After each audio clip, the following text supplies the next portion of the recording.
রহমাতুল্লাহি ওয়া বারাকাতুহু। এখন আপনাদের সামনে দক্ষিণ 24 পরগনা জেলার অন্তর্গত বাসন্তী নিবাসী,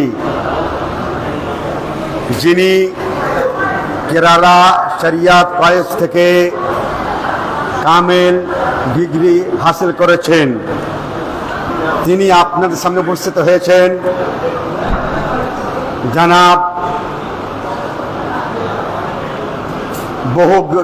বহু গ্রন্থ প্রণেতা জনাব মাওলানা জামির হোসেন সাহেব এখন বক্তব্য রাখবেন। আসসালামু আলাইকুম ওয়া রাহমাতুল্লাহি ওয়া বারাকাতুহু। মুখতাসার বলতে আমার মুখতাসার টাইম বলি মুখতাসার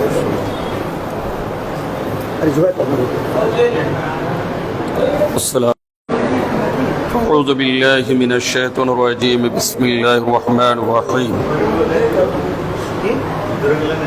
قل لا أسألكم عليه أجرا إلا المودة في القربى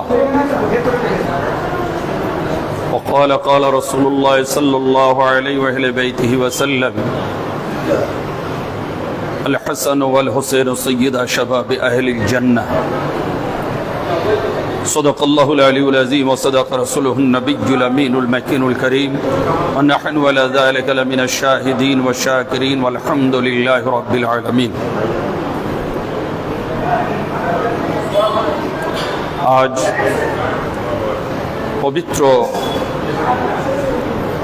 শাহাদাতে পাকে বড় ইমাম ইমামনা উমল জান ও সৈয়দনা ইমাম হাসান আলাইহিসসালাতু ওয়াত তাসলিম পাকের পবিত্র জিক্রে শাহাদাত পাক এবং সেই জিক্রে শাহাদাত পাকের মজলিস পাকে তানারি সাহেবজাদা আমাদের মালিক ও মাওলা গদ্দি নশীন মেদিনীপুর দরবার শরীফ, মঙ্গলকোট দরবার শরীফ, পূর্ণিয়া দরবার শরীফ এবং 22 নম্বর 4 নম্বর দরবার শরীফের যিনি বর্তমান একক মাতোয়াল্লি ও গদ্দি নশীন সজ্জাদা নশীন, আমার মালিক মৌলা সৈয়দনা সৈয়দ শাহ ইয়াসুব আলী আল কাদরি আল বাগদাদি আল হাসানি ওয়াল হুসैनी ওহুদ পাক কাবা ও কিবলা নূর ইবনে নূর আলী ইবনে আলী হুজুরপুর নূর সৈয়দনা ও মাওলানা ও মালজানা সৈয়দনা সৈয়দ শাহ ওয়া ইশদ আলী আল কাদরি আলাইহিস সালাতু ওয়াত তাসলিম পাক, অর্থাৎ দুই মালিক পাকের পবিত্র আদেশ মোতাবেক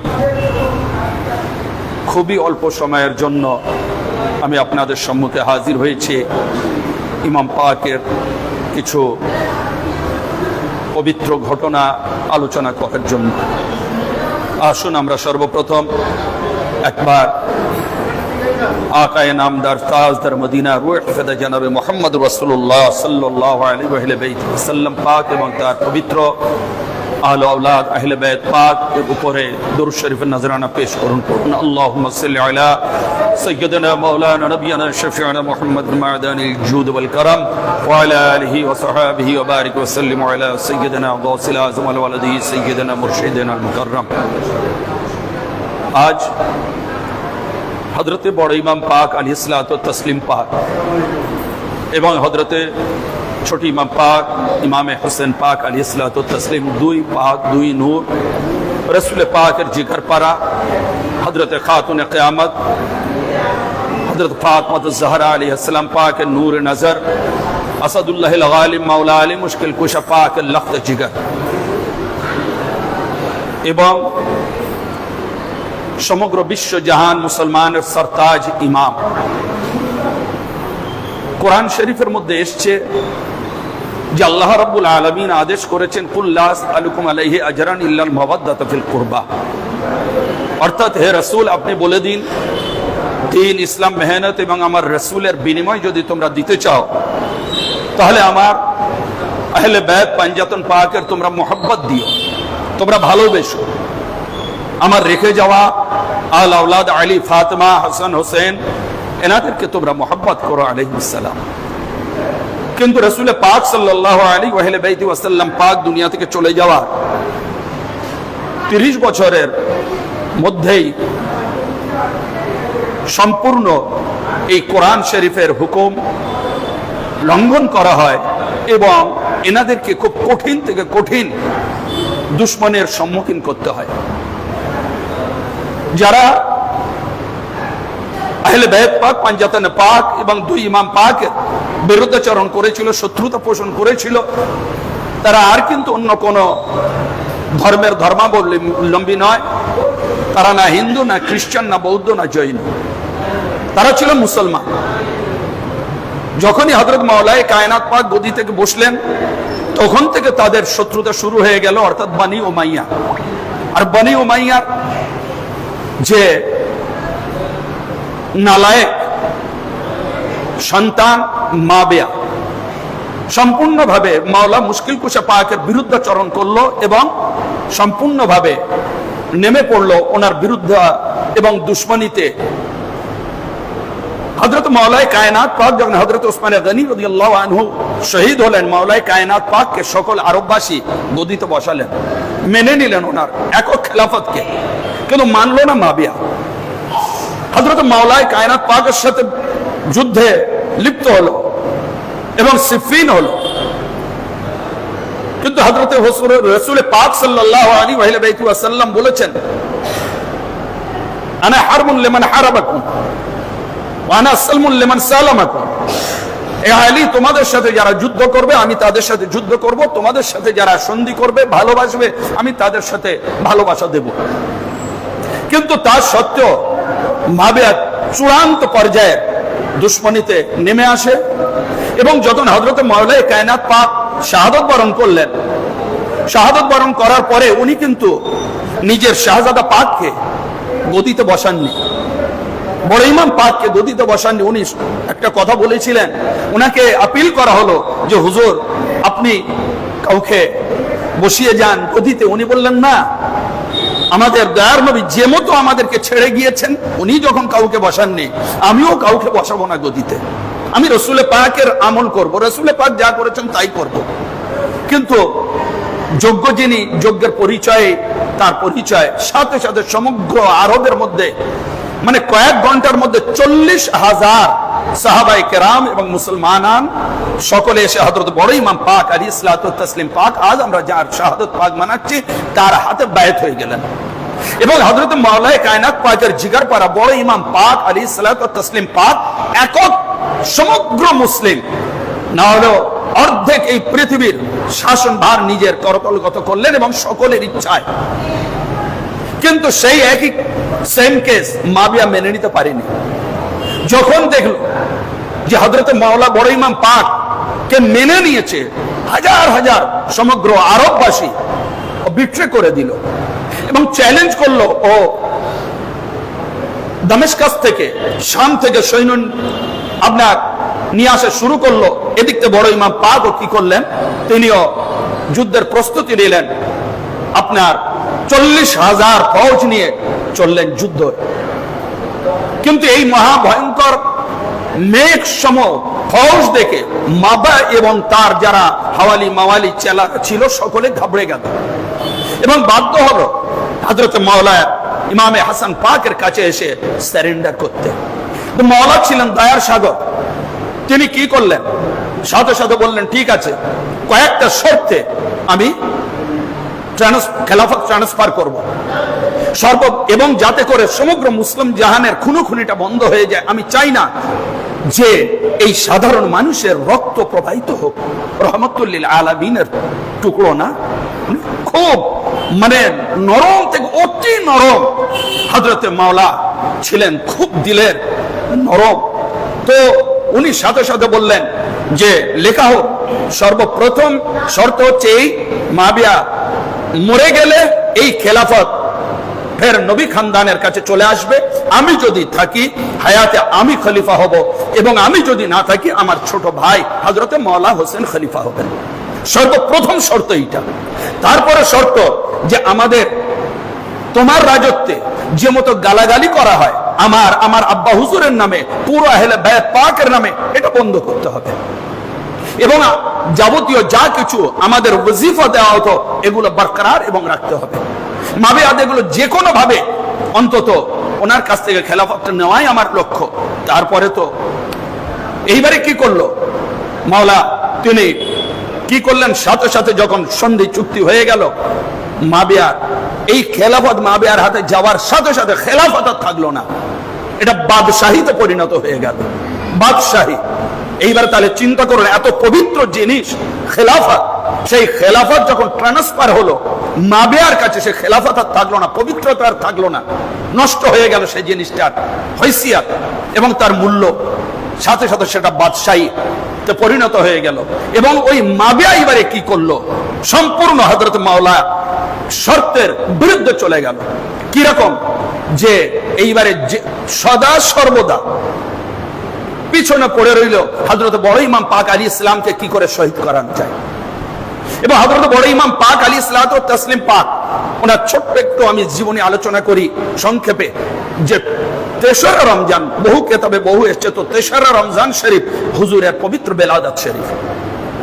এবং যখন উনি বেলাদাত নিলেন, কিছুক্ষণের মধ্যে দয়ার নবী পাক শুনতে পেয়ে ছুটে গেলেন, বললেন আমার শাহজাদা আমাকে দেখাও। তো কুসুম রঙের কাপড় পরিহিত করিয়ে ওই নুরানি শাহজাদা পাককে কোলে দেওয়া হলো। সাথে সাথে দয়ার নবী বললেন যে না, সাদা কাপড়ে আমার শাহজাদাকে লেপটাও, সুন্দরভাবে আমার কোলে দাও। ওই কুসুম রঙের কাপড় চেঞ্জ করে সুন্দর সাদা কাপড়ে ওনার হাতে ফুল সম তুলে দেওয়া হলো। তো হযরত মাওলা ইমামে হাসান পাক, ইমামে হোসেন পাক আলাইহিস সালাম সদা সর্বদা সব সময়ের জন্য রাসূল পাক সাল্লাল্লাহু আলাইহি ওয়াসাল্লাম পাকের কাছে সব সময়ের জন্য থাকতেন, খেলাধুলা করতেন, সদা সর্বদা খেলাধুলা করতেন। ইমাম পাকের নিয়ে আল্লাহ নবী পাক বুকে জড়াতেন, চুমু খেতেন, সবকিছু করতেন। কিন্তু এনাদের হাইসিয়ত মর্যাদা দেখুন। একটা ঘটনা বলি, যে রাসূল পাক সাল্লাল্লাহু আলাইহি ওয়াসাল্লাম যখন নামাজ পড়তেন, সেই নামাজ পড়ার এতে হযরত মাওলা ইমামে হাসান পাক, ইমামে হোসেন পাক এসে পিঠ মোবারকে চেপে বসে যেতেন। হযরত মাওলা মাথা তুলতেন না, মাথা ওঠাতেন না, এবং না মাথা ওঠানোর কারণে অনেক দেরি করতেন। যখন দুই ইমাম পাক নেমে যেতেন, বড় ইমাম পাক স্বেচ্ছায় নেমে যেতেন, ফের মাথা তুলতেন। এইবারে যখন আমরা অনেকে জানি, আপনিও দেখবেন গ্রামে এখন কেউ দাঁড়িয়ে থাকলে তার নাতি পোতারা যদি হয় খেলা করে, তাহলে পায়ের মাঝখানে গ্যাপ দেখে বাচ্চারা হামাগুড়ি দিয়ে যাতায়াত করে। তো দয়ার নবী পাক নামাজ পড়াচ্ছেন বা নামাজ পড়ছেন, হযরত বড় ইমাম পাক আলাইহিস সালাতু ওয়াস তাসলিম এইরকম ভাবে পায়ে মাঝখান দিকে চলে যাচ্ছেন। তা নামাজের মধ্যে দয়ার নবী পাক দেখলেন যে প্যাসেজটা একটু ছোট, ইমাম পাক যেতে পারছে না। নামাজের হালতে, চিন্তা করুন, নামাজের হালতে দয়ার নবী পাক প্যাসেজ বড় করে দিলেন, এবং হযরত ছোট ইমাম, বড় ইমাম পাক যাচ্ছেন আর আসছেন। চিন্তা করুন, এটা নামাজ হচ্ছে না ইমাম পাকের সাথে খেলা হচ্ছে? নামাজ রাসূল পাকের নামাজ, চিন্তা করুন, এর নামাজ না রাসূল পাক খেলা করছেন নামাজের মধ্যে ইমাম পাকের সাথে। কখনো সেজদা ওনার জন্য লম্বা হয়ে যাচ্ছে, কখনো রুকু লম্বা হয়ে যাচ্ছে, কখনো নামাজ ছোট ইমাম বড় ইমাম পাক যাতে করে সুন্দরভাবে যেতে পারেন হামাগুড়ো দিয়ে ফাঁক করে দিচ্ছেন। তাহলে আজ এই কিছু মূল্যবান কথা বলার জন্য আমার মালিক পাকের যে আদেশ হয়েছে, সেই আদেশ অনুযায়ী আমি সংক্ষিপ্ত একটা ঘটনা হুজুর পাকের আদেশ মোতাবেক মাথা কদমে রেখে আমি বলবো যে হযরত বড় ইমাম পাক উনি এত দয়ালু ছিলেন যে ওনার দয়ার কোনো সীমা হয় না, দয়ার কোনো সীমা হয় না। হযরত বড় ইমাম পাকের যে দয়া, তো হযরত বড় ইমাম পাক একটার পর একটা যদি ঘটনা বলি খুব দীর্ঘ হয়ে যাবে, হাফেজ সাহেব ও বললেন খুব সংক্ষেপে। তো বড় ইমাম পাক ওনার মর্যাদা, যে একদিন কেউ এসে বললেন হুজুর, উনি কত সখী ছিলেন, বললেন হুজুর কিছু আমার অর্থের প্রয়োজন, আমি অভাবগ্রস্ত।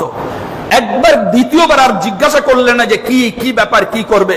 সাথে সাথে 50,000 টাকার থলে দিরহাম স্বর্ণ মুদ্রা ছিল, সাথে সাথে বললেন যাও, এটা তোমাকে আমি দিয়ে দিলাম, নিয়ে যাও।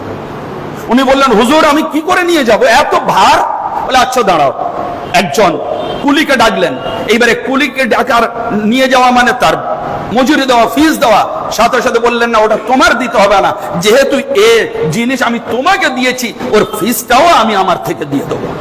চিন্তা করুন, দয়ার সাগর একজন বান্দা এসে সাংঘাতিক ভাবে গালিগালাজ করছে বড় ইমাম পাককে, পাঞ্জাতন পাককে, ইভেন রাসূলে পাককেও গালিগালাজ করছে।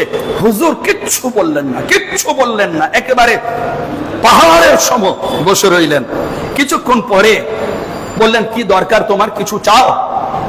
বলে কাছ থেকে চাবো, ওই সময় যা ছিল অর্থ নগদ সাথে সাথে দিয়ে দিলেন। এইটা দেখার পরে, এই আখলাক দেখার পরে যে আমি গালাগালি করছি, কিছু বললেন না, কোনো রেসপন্স দিলেন না, বরং আমাকে আরো অর্থ সাহায্য করছে, দেখার সাথে সাথে কি হলো জানেন? সে বলতে বাধ্য হলো, সাক্ষ্য দিল, আশহাদু আন্নাকা ইবনু রাসূলিল্লাহ, আমি সাক্ষ্য দিচ্ছি যে আপনি হচ্ছেন আওলাদে রাসূল, রাসূল পাকের শাহজাদা। কেন? এই রাসূল পাকের শাহজাদাই এই আখলাক, চরিত্র, ক্যারেক্টার, এটাই হচ্ছে এনাদের ক্যারেক্টারই অতুলনীয় ক্যারেক্টার, পৃথিবীর বুকে দ্বিতীয় আর কারোর হবে না। হযরত মাওলা বড় ইমাম পাক 25 বার মদিনা শরীফ থেকে মক্কা শরীফে এসেছিলেন, হজ করেছিলেন 25 বার পায়ে হেঁটে।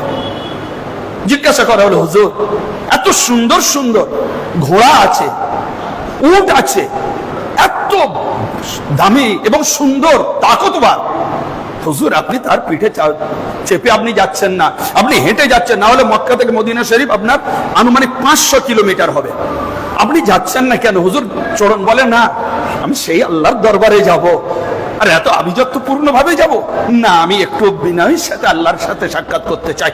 চিন্তা করো, হযরত মাওলা বড় ইমাম পাক আলাইহিসসালাতু ওয়াত তাসলিম, মারওয়ান তখন গভর্নর মাবিয়ার তরফ থেকে প্রত্যেকটি জুমায় হুজুর যখন হাজির থাকতেন, মারওয়ান এরা বাই নেম গালাগালি করত মাওলা আলী পাকের শানে, খাতুনে কিয়ামত পাকের শানে লানত পাঠাতো, এবং বড় ইমাম পাক, ছোট ইমাম পাকের শানে মসজিদে নববী শরীফে চুপচাপ বসে থাকতেন, একটাও কথা বলতেন না।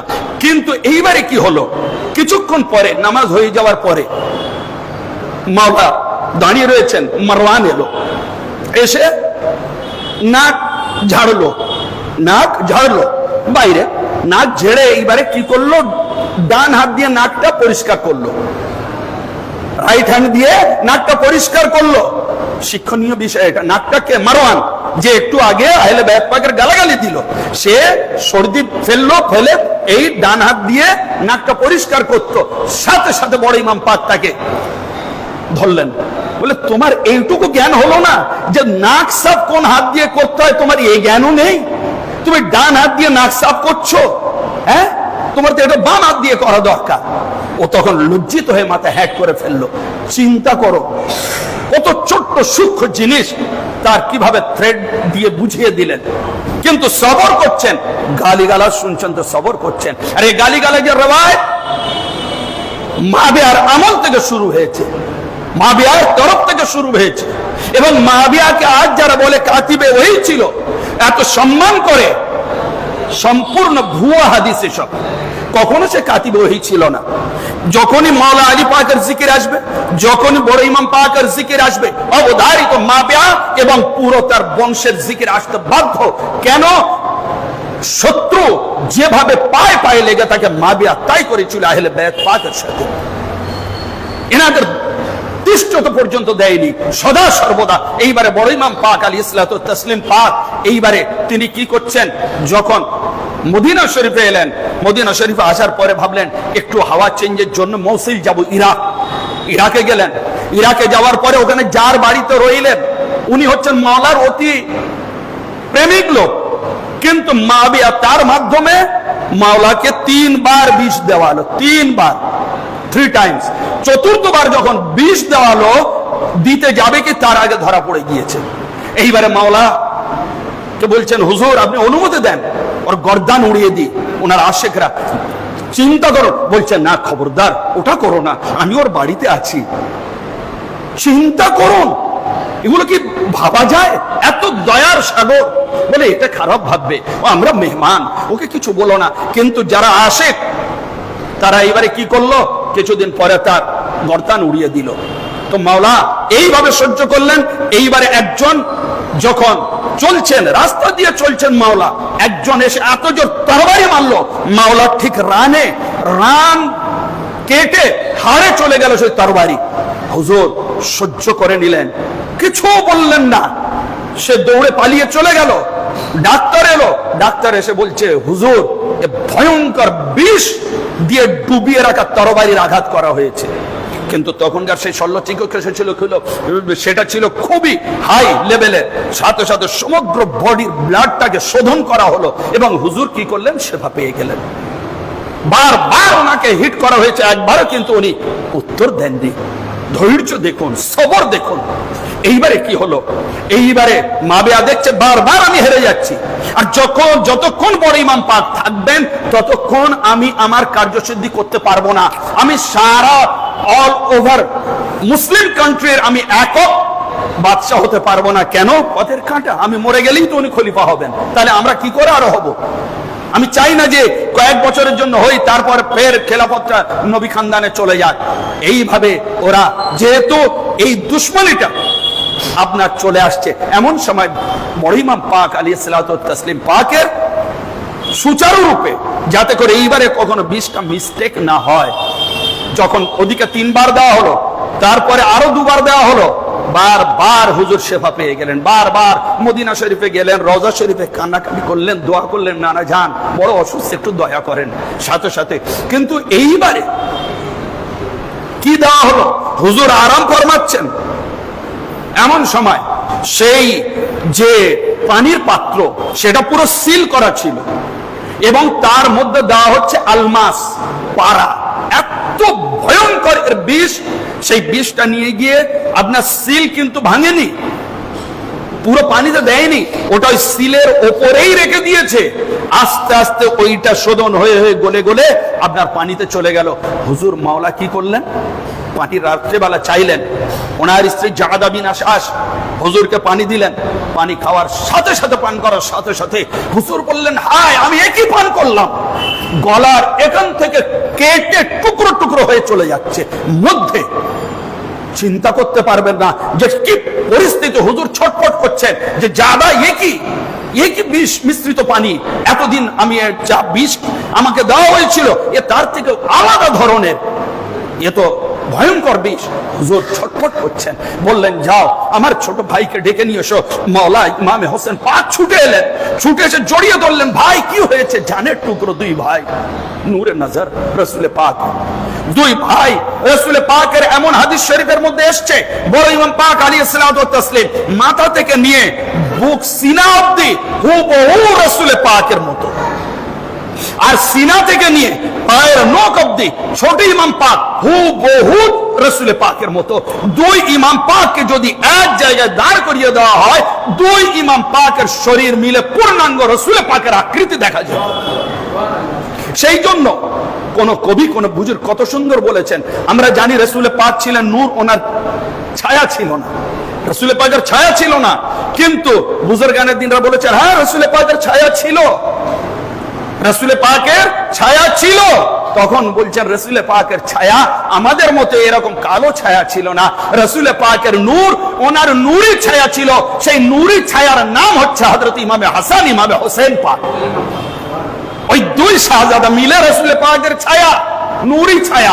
এইবারে কি হলো, হযরত বললেন, ছুটে এলেন, এমন সময় বললেন, ভাইজান কে আপনাকে বিষ দিয়েছে বলুন। বলেন না, তবুও বলছেন না, না তোমরা কি করবে, তাকে মারবে না, যদি ভুল হয়ে যায় অন্যজন আমার জন্য নিরীহ মানুষ মারা যাবে, যদি সে হয় তাহলে আল্লাহ তার বিচার করবে, নিরীহ মানুষকে মারার কোনো দরকার নেই। চিন্তা করুন, ধৈর্য, সবর। আল্লাহ বলেছেন ইন্নাল্লাহা মা'আস সাবিরিন। প্রত্যেকটা জিনিস বড় ইমাম পাকের আমাদের সবক, আমাদের বোঝার জিনিস আছে। তো এইবারে কি হলো, হযরত বড় ইমাম পাক দেখছেন, বলছেন আমার চেহারার রং কেমন হচ্ছে, আস্তে আস্তে দেখা যাচ্ছে যে সবুজ কালার চলে এসছে। তখন ছোট ভাই মাওলা ইমামে হোসেন পাককে জড়িয়ে ধরে বলছেন, ভাই সেই হাদিসে মেরাজ সত্য প্রমাণিত হচ্ছে। সকলে বলছে হুজুর হাদিসে মেরাজ কোনটে, এতদিন কেউ শোনেনি মেরাজ শরীফের কি হাদিস ছিল। এমন সময় বলছেন হাদিসে মেরাজ, আমার নানা জান মেরাজ শরীফে গিয়েছিলেন, ওখানে দেখলেন জান্নাতের মধ্যে 2টো মহা মূল্যবান অট্টালিকা আল্লাহ তৈরি করে রেখেছেন, একটা হচ্ছে সবুজ কালারের আর একটা হচ্ছে লাল কালারের, একটা সবুজ মহল একটা লাল মহল।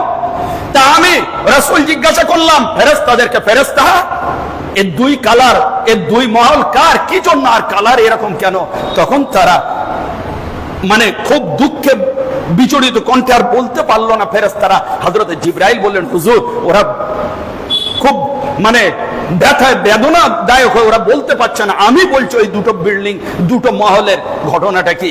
ওই দুটো মহল হচ্ছে, দুই ইমাম পাকের জন্য বড় ইমাম পাক বিষ পান করে সবুজ আকার ধারণ হয়ে যাবে ওনার রং, সেই জন্য আল্লাহ রাব্বুল আলামিন ওনার যে মহল, যে অট্টালিকা জান্নাতের মধ্যে তৈরি করেছেন, ওর রংটা আল্লাহ পাক সবুজ করে দিয়েছেন। আর ছোট ইমাম পাক কারবালার বুকে উনি হবেন লাল, রক্তে রক্তিম হয়ে যাবেন, শাহাদাত বরণ করবেন তলোয়ারের নিচে। সেই জন্য আল্লাহ রাব্বুল আলামিন ওনার যে অট্টালিকা জান্নাতের মধ্যে লাল করে দিয়েছেন। চিন্তা করুন। তখন বলছেন, ভাই এই হচ্ছে আমার আজ সমাপ্তি দিন, এই হচ্ছে আমার হাদিসে রাসূলে পাকের পবিত্রতা এবং সত্য প্রমাণ হচ্ছে। এমন সময় হযরতে মাওলা ইমাম হোসেন পাক কি করলেন? ওই পানিটা খেতে যাচ্ছেন, দেখি বলে খবরদার ভাই, জড়িয়ে ধরলেন ওই অবস্থায়, ভাই একদম না, টাচ করো না বলে বড় ইমাম পাক কি করলেন? হাত দিয়ে ঝাটকা মারলেন যাতে করে পানিটা পড়ে যায়। পড়ে গেল। পড়ে যাওয়ার পরে মেঝে সেই বিষ পানি, যেমন অ্যাসিড আপনি কোন জায়গায় দেবেন সেই জায়গাটা জ্বালিয়ে একদম সাদা করে দেবে, সেম এইরকম। এইবারে কি হলো? ওই বিষ যেখানে যেখানে পানি যাচ্ছে, জমিন সেই জায়গা ফেটে ফেটে যাচ্ছে। এই দেখে সকলে অবাক। আর এইবারে হযরতে বড় ইমাম পাকের অবস্থা আরো সঙ্গীন হয়ে আসছে, শেষ স্টেজের দিকে চলে যাচ্ছেন। 70টা বমির সাথে টুকরো কলজে কেটে উঠেছিল, 70টা। কিতাবে আছে, কিতাব নিয়ে কথা বলছে, 70টা বমির সাথে কলজে কেটে কেটে উঠেছিল।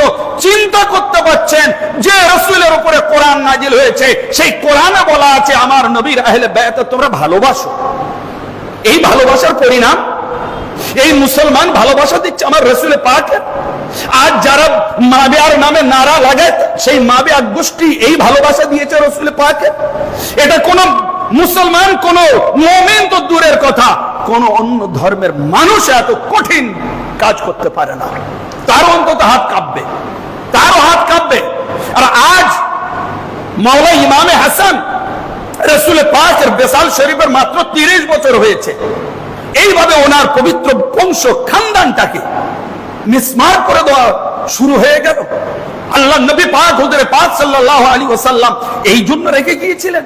আল্লাহ পাক বললেন এদেরকে ভালোবাসা দিও। তা মাবিয়া সেই ভালোবাসা এই বিনিময় যে বীজ দিয়ে কিতাবের মধ্যে আছে, মোল্লা জামির রহমাতুল্লাহ আলাইহি তিনি বলেছেন যে বিখ্যাত এটাই সত্য যে প্রচার মাবিয়া ওই বীজ পাঠিয়ে দিয়েছিল এবং জাদা বিন আশাস ওনার স্ত্রীর মাধ্যমে বীজটা দেওয়া হয়েছিল। চিন্তা করুন, হযরত বড় ইমাম পাক এবং বড় ইমাম পাক আলাইহিস সালাতু ওয়াত তাসলিম এইবারে শেষ ওসিয়ত করলেন যে ভাই, নানা জান কলিজার টুকরা ছিলাম, অন্তত নানা জানের কাছে দাফনটা আমি হতে চাই, একটু গিয়ে আমাদের আম্মা জান হুজুর মা আয়েশার কাছ থেকে অনুমতিটা নিয়ে এসো। একবার অনুমতি নেওয়া আছে, আর একবার অনুমতিটা নিয়ে নেবে। তখন অনুমতি নেওয়া হলো যে বড় ইমাম পাক নানা জানের কোল মুবারকের কাছে আরাম ফরমাতে চান, আপনি কি বলেন? বলে অবশ্যই, আমি এতে কোনো বাধা দেব না। এইবারে যখন হযরতে আয়েশা সিদ্দিকা রাদিয়াল্লাহু তাআলা আনহা অনুমতি দিলেন, এইবারে যখন জানাজা পাক এলো, দাফন পাক হবে কি মারওয়ান মালাউন ও ছিল গভর্নর, সাথে সাথে আপনার প্রতিবাদ করতে শুরু করে দিল, তীর চালনা শুরু করে দিল। হযরত ছোট ইমাম পাক উনি ছিলেন জালালি, উনি ও সমস্ত অন্যায় প্রশ্রয় দিতেন না, উনি ছিলেন জালালি। আর বড় ইমাম পাক ছিলেন জামালি। বড় ইমাম পাক জামালি আর উনি জালালি। সেই জন্যই যখন দেখতেন খলিফা হযরত আবু বকর হোক, হযরত ওমর হোক, উনি এসে ডাইরেক্ট প্রোটেস্ট করতেন, আনজিল আন মিম্বারি আবি ওয়া ইযহাব ইলা মিম্বারি আবি, ওমর আমার বাপের মেম্বার থেকে নামো, তুমি তোমার বাপের মেম্বারে চলে যাও। এ ছিল ওনার কথা। তো আজ হযরত মাওলা ইমামে হোসেন পাক কে বড় ইমাম পাক বলেছিলেন, ভাই যখন দেখবে আমার জানাজা নিয়ে অশান্তি করছে, যদি না দাফন করতে দেয় নানা জানের কাছে, ভাই খবরদার তুমি অশান্তিতে জড়াবে না, সবর করবে, আমাকে আমার আম্মা হুজুর পাকের কাছেই দাফন করো। চিন্তা করুন, সবর দেখুন। আমরা আজ সেই জায়গায় বড় ইমাম পাককে আম্মা হুজুর পাকের কাছে দাফন করা হলো। এইবারে বড় ইমাম পাক যে এই 29 সফর হযরতে মাওলার পবিত্র যে জিকির আজ আমরা শুনতে পাচ্ছি, এটা বহুদিনের একটা আরমান ছিল। আজ আমি বলছি আমার মাওলার যে কি দয়া করুণা, বহুদিনের আরমান। না হলে আজ আমার 30-40 বছরে যেহেতু আমরা পড়াশোনা করছি, জানছি মাওলার দয়ায় যে আমার হুজুর পাক এনার হচ্ছেন বড় ইমাম পাকের বংশ, পিতৃকুল হাসানি সৈয়দ গস পাক থেকে নিয়ে। কিন্তু আমাদের এই বড় ইমাম পাকের কোন মজলিস পাকে ছোট্ট করে পড়া পাক করে ছেড়ে দেওয়া হয়, কখনো বড় আকারে বা সুন্দর একটা ওয়াজের মাধ্যমে করা হয় না, যাতে করে এনার হাইসিয়াত, এনার নুরানি মর্যাদা দরজাকে মানুষ জানতে পারে কি মাওলার কারাম। এই বছর থেকে মাওলা এটা শুরু করলেন, এটা আমাদের জন্য একান্ত সৌভাগ্যের বিষয় এবং এটা আমাদের জন্য খুবই জরুরি ছিল। এই জিনিসটা, এই মজলিসটা, এই বজনটা যে আমরা বড় ইমাম পাকের চর্চা অনেকেই কিন্তু জানি না যে কি ছিলেন। বড় ইমাম পাক আলাইহিসসালাতু ওয়াত তাসলিম পাক এত আল্লাহ ভীরু ছিলেন, একবার তো পুরো যা কিছু ধন দৌলত স্বর্ণ মুদ্রা রূপ সব ছিল হাফ করলেন, অর্ধেক আল্লাহর রাস্তায় বিলি করে দিলেন। এইরকম উনি দাতা ছিলেন, দয়ালু ছিলেন। তো এইবারে মাবিয়া যেহেতু কূটনৈতিক ভাবে এবং অন্যায় ভাবে অনৈতিক ভাবে বেঈমানি করে ওনার বিষ দিয়ে যখন শহীদ করলো, শহীদ করার পরে এইবারে ও একচ্ছত্র পেয়ে গেল পুরো মুসলিম জাহানের মধ্যে। কি করলো? এক এক করে সমস্ত আশিকানা আহলে বাইতকে কতল করা শুরু করে দিল। হিজর বিন আদি রাদিয়াল্লাহু তাআলা আনহু, যিনি মাওলা আলী মুশকিল কুশা পাকের আশিক ছিলেন, জীবন্ত তাকে গেড়ে দিয়েছিল, জীবন্ত। এবং মাবিয়ার জামানায় সেই জায়গায় রাস্তায় রাস্তায় গালাগালি দেওয়া হতো মাওলা আলী মুশকিল কুশা পাকের শানে। এবং হযরত উম্মে সালমা বলেছিলেন, আনতুম তালউনা রাসূলুল্লাহ ওয়া আনতুম তাসুবুনা রাসূলুল্লাহ। ওরা অবাক যে তোমরা রাসূল পাকের গালাগালি করছো কেন, এই বনি উমাইয়া মাবিয়ারা। তখন বলছে, আস্তাগফিরুল্লাহ আস্তাগফিরুল্লাহ, আমরা তো রাসূল পাকের গালাগালি করছি না হুজুর, আমরা রাসূল পাকের গালাগালি করছি না। আম্মা জান বলে, তোমরা তো মাওলা আলীকে গালাগালি করছো, আনতুম তাসুবুনা আলিয়ান। আর রাসূল পাক বলেছেন, মান সাব্বা আলিয়ান ফাকাদ সাব্বানি, তোমরা তো মাওলা আলীকে গালাগালি করছো। আর রাসূল বলেছেন, যে মাওলা আলীকে গালাগালি করে সে আমির নবী আমাকে গালাগালি করে। তাহলে তোমরা তো ডাইরেক্ট রাসূল পাককে গালাগালি করছো। চিন্তা করুন এই পরিস্থিতি। এইবারে লানত, এইবারে মাবিয়া যে সঙ্গীত মুহূর্ত, ওই মাবিয়া এত বড় বেয়াদব ছিল যে চিন্তার বাইরে। একদিন রাসূল পাক ডেকে পাঠালেন, যাও মাবিয়াকে ডেকে নিয়ে এসো।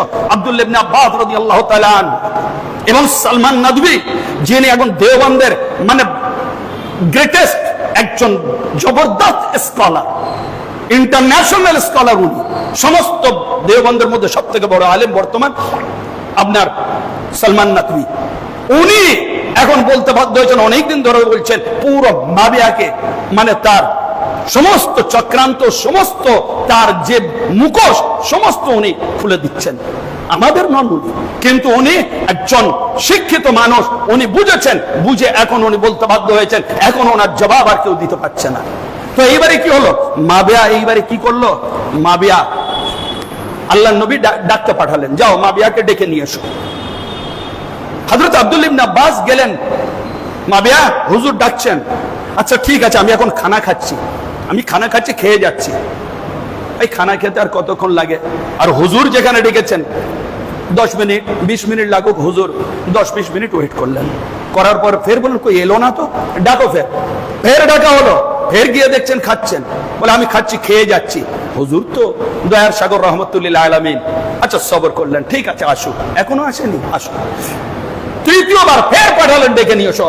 তখনও গিয়ে দেখছে খাচ্ছে, খেয়েই চলেছে, এলো না। এটাই হচ্ছে সহি হাদিস। এবং এই হাদিসটা বলার কারণে সিয়াসিত্তার একজন ইমাম, ওনার নাম হচ্ছে ইমাম নাসাই, ওনাকে শহীদ করে দেওয়া হয়েছিল এই হাদিসটা বলার কারণে। তখন কি হলো, আল্লাহ নবীর কাছে যখন 3 বার ডেকেও মাবিয়া হাজির হলো না, আল্লাহ নবী পাক বললেন, মা আশবাউল্লাহু বাতনাহু, আল্লাহ ওর কখনো পেট ভরাবে না। তা কিতাবের মধ্যে এসেছে মাবিয়ার লাইফ হিস্ট্রি, যে ও দিনে 20 বার খেত তবু ওর পেট ভরতো না। ও এমন মোটা হয়ে গিয়েছিল হাতির মতো যে দাঁড়িয়ে আর খুতবা দিতে পারতো না, মেম্বারে বসে বসে খুতবা দিত, এরকম ভুঁড়ি হয়ে গিয়েছিল। চিন্তা করো, আল্লাহ নবীর বদদুয়া। আর এই জন্যই হযরত ইমাম নাসাইকে মাবিয়াপন্থীরা শহীদ করে। মাবিয়া আরো কাকে মেরেছিল, হযরতে আবু বকর রাদিয়াল্লাহু আনহুর পুত্র মুহাম্মদকে। অবাক হয়ে যায় যে মুহাম্মদকে কি করলো? মেরে গাধার চামড়ার মধ্যে দিয়ে জ্বালিয়ে দেওয়া হয়েছিল।